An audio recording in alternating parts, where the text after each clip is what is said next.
Hey YouTube, this is Rescue Amusement Park Fan 62. The other day I did a video on Kings Island's Halloween Haunt, what you need to know. Now I want to do a video about tips and tricks. Now please note this, I'm not going to get everything, but I'm going to try and tackle a lot. First, if you're the type of person that does not like large crowds, my best solution is to go on a Friday night. While the park is still busy, it's not going to be as busy as a Saturday night will be. Now,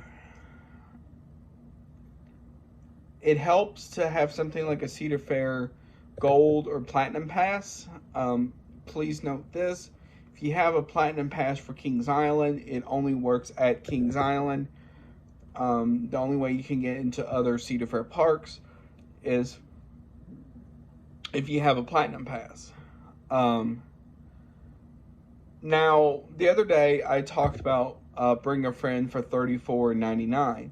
Now, someone talked about how that doesn't work on Saturdays. Now, I don't know about that for sure, just because it doesn't say no Saturdays on the website whatsoever. So I will see if there's any clarification to that, and I'll put it down below. Now, there are 4 scare zones throughout the park. One is right as you come in. One is an action zone, which is where Banshee is, Drop Tower, and Vertigo, the Bat, in that area. Then you have the Coney Mall area, which is called the Coney Mall area.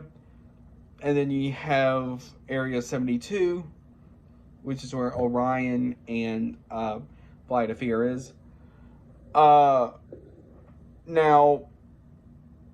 like I talked about in the other video, I am curious on how they're going to do for the Area 72, because that area itself gets extremely busy with Orion plus Flight of Fear, and that area is not that big of an area as well.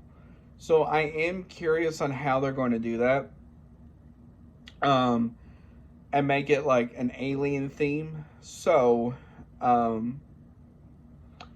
and then the action zone is going to be pumpkin eaters. Now, if you've known from the past, it used to be in that section between coming from Diamondback, coming around from Diamondback, going toward Vortex, Windseeker, the Racer, in that area.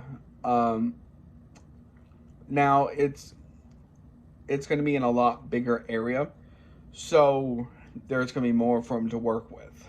So I am curious how that's going to work.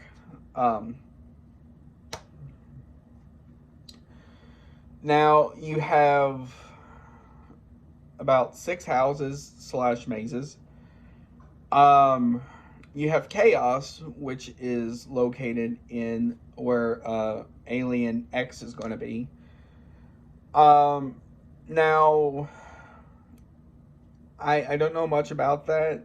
Then you have Corn, which is going to be in the front of the park. Then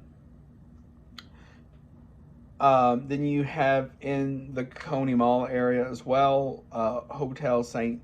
Michelle. Also in Coney Mall is Killmart, and then in Rivertown it's Madame Fatale's Cabin of Terror, and then in Rivertown is also Slaughterhouse, right by the Beast. Now, please note this, ride-wise, all the rides are going to be open except the kids area, except on during the day on Saturdays and Sundays, and the water rides are not going to be open during that time as of now.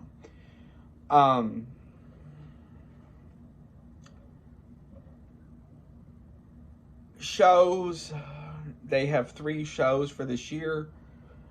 You have Monster Rock, Night Walkers, and Terror Rising.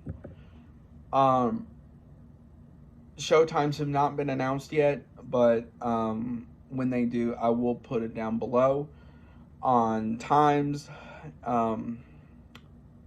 Now, here is another tip for you as well. If you do go on Saturdays, and you want to get through the 6 houses / mazes, the best thing to do is get a Fright Lane pass. They start at $60, and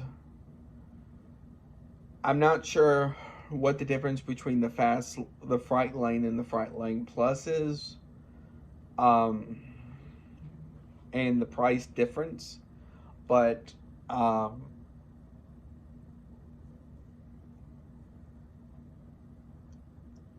assume that means with the Fright Lane you can go through it only once, and the Plus means you can go through it as many times as you like. If anybody knows, put it down below, because I'm curious myself. Now, food-wise, a lot of the food booths throughout Kings Island will have stuff for the Tricks and Treats Fall Festival. A lot of that will get carried over into Haunt as well. Now, some of that, especially that first weekend, I'm not entirely sure if they're going to have all of that ready or not. It says it starts that Sunday. I'm not sure if you can get it that Friday and Saturday before. You can get, with that, a tasting pass. This was last year's pricing. I think 3 of them was like $55 and 6 of them was $90 or something like that. So I'm not entirely sure about that. Now, lastly is this. And this is more of a personal one. Please dress for the weather. So take a good look at what the weather's going to be and then decide. Especially with it being in October mostly, it is going to get cooler. So, especially if you go on roller coasters and stuff, you are going to get hit with the cold. So, dress appropriately.